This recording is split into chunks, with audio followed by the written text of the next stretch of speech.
Hello everyone, welcome to my channel. और आज आपके साथ शेयर कर रही हूँ बहुत ही मज़ेदार रेशा हलीम की रेसिपी।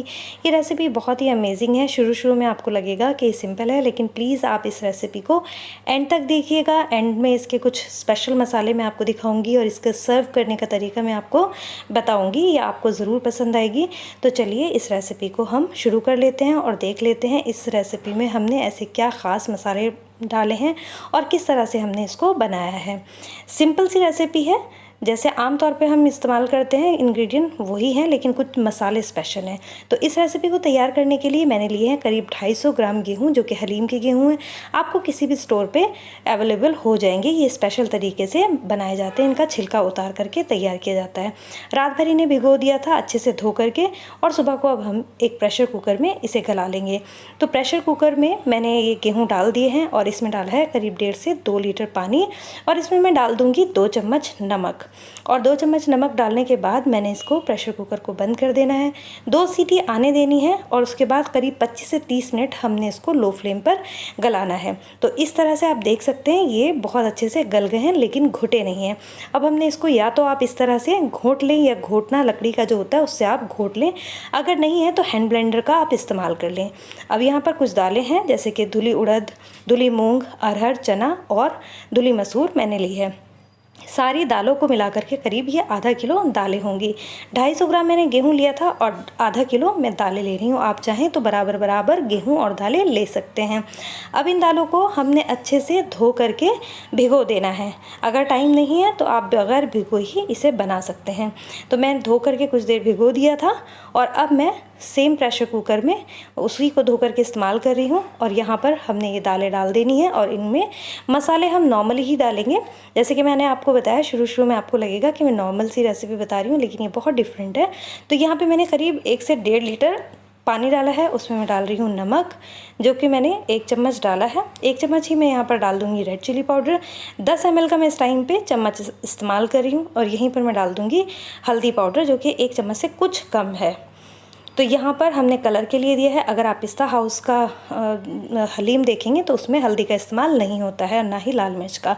तो यहाँ पर हमने जिंजर गार्लिक पेस्ट भी डाला था। इसको भी मैंने करीब 2 सीटी आने के बाद बिल्कुल लो फ्लेम पर 15 से 20 मिनट पका लिया। इसको भी आप इस तरह चम्मच से घोट दें, या फिर लकड़ी के घोटने से घोट लें। अब हम गोश्त की तरफ चलते हैं। गोश्त मैंने 1 से 1.25 किलो लिया है। अब यहाँ पर सबसे पहले हमने गोश्त को धो करके छलनी में डाल दिया था। अब एक प्रेशर कुकर को मैंने गर्म किया है। उसमें मैं करीब 4 से 5 प्याज डाल रही हूँ, क्योंकि प्याज का इस्तेमाल अभी तक हमने नहीं किया है। प्याज से इस जो रेसिपी है इसका टेस्ट बहुत ही अच्छा हो जाता है। तो मैंने प्याज बारीक काट ली थी, और उनको अब हम गोल्डन ब्राउन होने तक फ्राई कर लेंगे। तो यहाँ पर 4 प्याज लेकर के मैंने डाल दिया है। अब इसे अच्छे से हम गोल्डन ब्राउन कर देंगे। उसके बाद ही हम अगला प्रोसेस स्टार्ट करेंगे। तो गोल्डन ब्राउन हो जाने देते हैं इन प्याज़ों को। तो यहाँ पर जो हमने प्याज ली थी उसे गोल्डन ब्राउन हम कर चुके हैं। गोश्त जो मैंने लिया है वो बोनलेस लिया है। अगर आप बोन वाला ले रहे हैं तो आपने उसकी हड्डियाँ बाद में निकाल देनी है। फ़िलहाल मैं यहाँ पर समझें कि बोनलेस ही इस्तेमाल कर रही हूँ। आपने बोनलेस ही इस्तेमाल करना है। पीस थोड़े बड़े रखेंगे तो रेशे कुछ ज़्यादा अच्छे आएंगे। मेरे पास ज़्यादा बड़ी बोटी नहीं थी, मैं इसलिए यही इस्तेमाल कर रही हूँ। जब हमने जिंजर गार्लिक पेस्ट डाल देना है, जब ये कुछ सेकंड भून जाएगा तो अब हमने इसमें करीब 3 से 4 चम्मच जिंजर गार्लिक पेस्ट डालना है। जिंजर गार्लिक पेस्ट डालने से ये होगा कि जो गोश्त है उसकी स्मेल ख़त्म हो जाएगी। अब हमने जिंजर गार्लिक पेस्ट डालने के बाद इसे करीब 5 से 7 मिनट भूनना है, जिससे कि गोश्त और जिंजर गार्लिक दोनों की ही स्मेल ख़त्म हो जाए। तो इसे अब हम भून लेते हैं। अच्छी तरह से ही आपने जिंजर गार्लिक पेस्ट डालना है, जैसे कि मैंने आपको यहाँ दिखाया है कि करीब मैंने 3 से 4 चम्मच जिंजर गार्लिक पेस्ट ऐड किया है। जब ये कुछ सेकंड भुन जाए, 5 से 7 मिनट भुन जाए, तो हमने इसमें सिंपल नॉर्मल मसाले ही ऐड करने हैं। जैसे कि मैं यहाँ पर 5 ml का स्पून इस्तेमाल कर रही हूँ। 2 चम्मच मैंने नमक डाला है। अब मैं यहाँ पर 10 ml का स्पून से चम्मच जो मैंने लिया है वो 10 ml का है। 1 चम्मच डाला है रेड चिली पाउडर, 2 चम्मच धनिया पाउडर डाला है, और 1 चम्मच से कुछ कम मैंने डाली है हल्दी। तो बस ये हम डाल लेंगे। सिंपल से मसाले हैं, इसको भी अब हमने भून लेना है। ये गोश्त हम गलाने के बाद बिल्कुल भी नहीं भूनेंगे। हमने इस गोश्त को इसी स्टेज पर अच्छी तरह भून लेना है, करीब 15 से 20 मिनट। जब बिल्कुल आपको लगे कि कच्चे मसालों की स्मेल ख़त्म हो गई है, गोश्त अच्छी तरह भुन गया है, तभी हमने अगला प्रोसेस स्टार्ट करना है। जैसे कि आप यहाँ देख सकते हैं ये काफ़ी हद तक भुन चुका है। अब हम डाल देंगे इसमें करीब 1 से 1.5 गिलास पानी।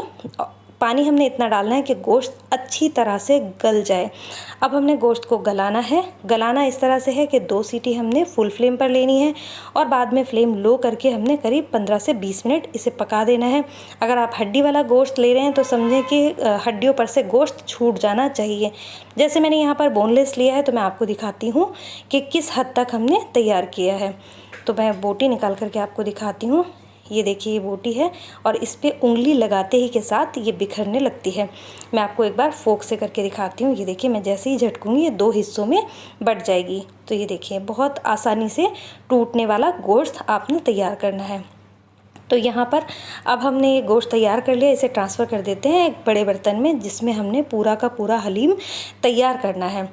अब ये डालने के बाद हमने अच्छी तरह से इस गोश्त को मैश कर देना है कि एकदम रेशा रेशा ये गोश्त हो जाए। जब ये अच्छे से गोश्त रेशा रेशा हो जाएगा तभी हमने अगला प्रोसेस स्टार्ट करना है, अगला स्टेप लेना है। अब याद रहे कि यहाँ पर मैंने फ्लेम ऑन करी हुई है लेकिन बिल्कुल लो फ्लेम पर इस टाइम पक रहा है, क्योंकि अगर हम फुल फ्लेम करेंगे तो गोश्त जलने का अंदेशा रहेगा। तो मैंने फ्लेम लो करी हुई है। पतीला ठंडा है तो थोड़ा सा पतीला गर्म होने की वजह से भी पतीला गर्म होने के लिए भी टाइम लगता है। तो जब देखें कि गोश्त एकदम रेशा रेशा हो गया है तब आपने इसमें उबली हुई दाल डालनी है, जो कि मैंने हाथ से ही घोटी थी लेकिन वो उतनी नहीं घुटी। लेकिन इस स्टेज पर आकर के हमने अच्छी तरह से घोट लेनी है दाल।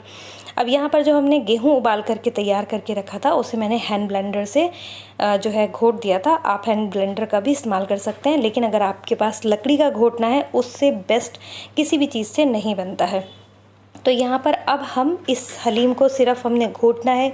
मेहनत यही है, फ्लेम ऑन है, लो टू मीडियम फ्लेम पर इस टाइम आप कर सकते हैं।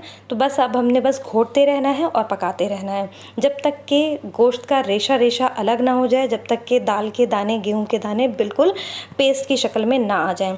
तो अब मैं आपको दिखा देती हूँ वो स्पेशल मसाले जो कि मैंने आपको शुरू में बताया था। तो यहाँ पर 1 मुट्ठी मैंने ली है गुलाब की पत्तियाँ, 2 दालचीनी के टुकड़े, 1 चम्मच शाही ज़ीरा, 1 चम्मच ली है काली मिर्च और साथ में मैंने 2 पीपली लिए हैं, 1 चम्मच मैंने काला ज़ीरा लिया है और यहीं पर लिए हैं 8 से 10 लौंग, 5 से 7 मैंने ली है यहाँ पर हरी इलायची और 1 टुकड़ा मैंने जवित्री का लिया है और 1/4 टुकड़ा जायफल का लिया है। और साथ ही मैं इसमें डाल रही हूँ कबाब चीनी। कबाब चीनी भी मैंने 1 चम्मच ली है। ये काली मिर्च की तरह दिखती है लेकिन इसमें से हल्की सी डंडी लगी हुई होती है जिससे कि आप कबाब चीनी की पहचान कर सकते हैं। अब इन सारे खुशबूदार मसालों को आपने ग्राइंडर में डालना है और इन्हें पीस लेना है, लेकिन आपने बारीक नहीं पीसना है। जैसे कि दालचीनी है, दालचीनी बिल्कुल भी इसमें पिसेगी नहीं लेकिन ये छिल जाएगी। उससे क्या होगा कि इसकी खुशबू बहुत ही अच्छी आएगी और हमारे हलीम में टेस्ट बहुत ही अच्छा आ जाएगा। तो मैं आपको दिखाती हूँ किस तरह का पीसना है। कुछ चीज़ें हमारी बारीक हो जाएंगी जैसे कि काली मिर्च, दालचीनी, काली मिर्च, कबाब चीनी और ज़ीरा, लेकिन बाकी की चीज़ें हमारी इस तरह से दरदरी रहेंगी। तो ये खुशबूदार मसाला अब हम डाल देंगे इस हलीम में जिसे हम घोट घोट कर पका रहे हैं। और आप देख सकते हैं इसमें इस टाइम जितने भी दाल के दाने हैं वो काफ़ी हद तक घुट चुके हैं, लेकिन अभी भी हमने इसको करीब अच्छी तरह पकाना है। जब आप समझें कि एक एक दाना बिल्कुल पेस्ट बन चुका है घोट घोट करके और जो गोश्त है उसका एकदम रेशा रेशा हो चुका है, तब समझें कि ये बिल्कुल तैयार है। जब तक आपने घोटते ही जाना है जब तक आपको दाल के दाने नज़र आए या रेशा आपको लगे कि अभी पूरा नहीं हुआ है। जब ये सारा हो जाएगा तभी समझें कि ये तैयार है। लेकिन अभी रेसिपी पूरी तैयार नहीं हुई है, अब ये आपने एंड तक देखना है। तो अब मैंने ये लेना है एक कढ़ाई में, बघार की तैयारी करनी है क्योंकि हमने बरिस्ता तैयार करना है। तो यहाँ पर मैं ले रही हूँ एक कढ़ाई में करीब 250 ग्राम देसी घी। 250 ग्राम तो आपने लेना ही लेना है, जितना इंग्रेडिएंट्स मैंने दिखाए हैं उस हिसाब से 250 ग्राम लगेगा ही। अगर आपके पास बरिस्ता है तो आपने इतना घी डायरेक्ट जो है बिना गर्म किए ही आपने हलीम में डाल देना है, लेकिन मेरे पास बरिस्ता नहीं था तो मैंने बरिस्ता भी बना लिया और ये ऑयल का भी इस्तेमाल कर लेना है। तो ये प्याज हमने गोल्डन ब्राउन करके एक साइड निकाल लेना है। इसको हमने गार्निशिंग के लिए तैयार करना है। जैसे कि मैंने आपको बताया, इसका गार्निश करने का भी तरीका बहुत अलग है, बहुत स्पेशल सी रेसिपी है। आपको इसे पूरी देखनी भी है और बनानी भी है और मुझे बताना भी है। तो बस जैसे ही हमने प्याज ब्राउन करके निकाले, सारा घी हमने इसमें डाल देना है। थोड़ा सा हमने गार्निशिंग के लिए बचाना है, जिससे कि मैं आपको प्लेट में गार्निश करके दिखा सकूँ। बाकी का मैं अपने घर में जैसे इस्तेमाल करूँगी वो बिल्कुल वैसे ही इस्तेमाल करना है, जैसे मैं आपको गार्निशिंग करके दिखाऊंगी मैं वैसे ही इस्तेमाल करती हूँ, जैसे मैं आपको दिखा रही होती हूँ। तो बस अब हमारी ये समझिए कि रेसिपी तैयार है, लेकिन इसको अब हम सर्व करके दिखाते हैं कि किस तरह से ये रेसिपी सर्व होती है। तो चलिए इसे निकाल लेते हैं प्लेट में। यह हमारी प्लेट तैयार है और इसमें गर्मा गर्म हलीम हम डाल देंगे। एकदम समझिए कि बर्तन से निकलता हुआ मैं निकाल रही हूँ। पिस्ता हाउस में अगर आप देखेंगे तो वो हल्दी बिल्कुल इस्तेमाल नहीं करते, उनका वाइट कलर का होता है, लेकिन हमने ये हल्दी का इस्तेमाल करके बनाया है क्योंकि हमारे यहाँ हल्दी से ही बनाया जाता है। इंशाल्लाह मैं आपको पिस्ता हाउस वाला भी दिखाऊंगी। अब यहाँ पर साइड में आपने सर्व करना है इसे प्याज के लच्छों के साथ और नींबू के साथ। साथ में आपने हरी मिर्च और हरा धनिया ज़रूर इस्तेमाल करना है। हरी मिर्च इसकी जान है, आप इसे पत्ते में भी इस्तेमाल कर सकते हैं। अगर आप, जैसे मैंने नहीं किया है, लेकिन आप अगर करेंगे तो इसका टेस्ट और भी इनहेंस हो जाएगा। गोश्त को गलते टाइम आप कुछ मिर्चें गला सकते हैं। तो यहाँ पर मैंने हरी मिर्च और हरा धनिया डाला है। ऊपर से अब मैं डाल दूँगी इसके बरिस्ता। और अब हमने डालना है जो घी हमने निकाल करके रखा था ना, खूब सारा घी, करीब आपने 2 से 3 चम्मच इसके ऊपर से डाल देना है। पिस्ता हाउस में मसाले वाला जो ऑयल होता है, उनका कुछ स्पेशल मसाला होता है लाल मिर्च वाला, वो ऊपर से डालते हैं जब हलीम पूरा तैयार हो जाता है। लेकिन हम यहाँ पर गार्निशिंग के टाइम प्लेन घी डाल रहे हैं क्योंकि हमने ऑलरेडी इसमें लाल मिर्च वगैरह का इस्तेमाल किया हुआ है। तो उम्मीद करती हूँ ये आसान, मज़ेदार और सिंपल सी रेसिपी ज़रूर पसंद आई होगी। आसान नहीं है, मेहनत वाली ज़रूर है, लेकिन मज़ेदार भी है और सादा भी है और बहुत मज़ेदार है। अगर आपको पसंद आई है तो लाइक, शेयर और सब्सक्राइब करना बिल्कुल मत भूलिएगा। मुझे दुआओं में याद रखिएगा। इंशाल्लाह मिलेंगे अगली वीडियो में। जब तक के लिए अल्लाह हाफ़िज़।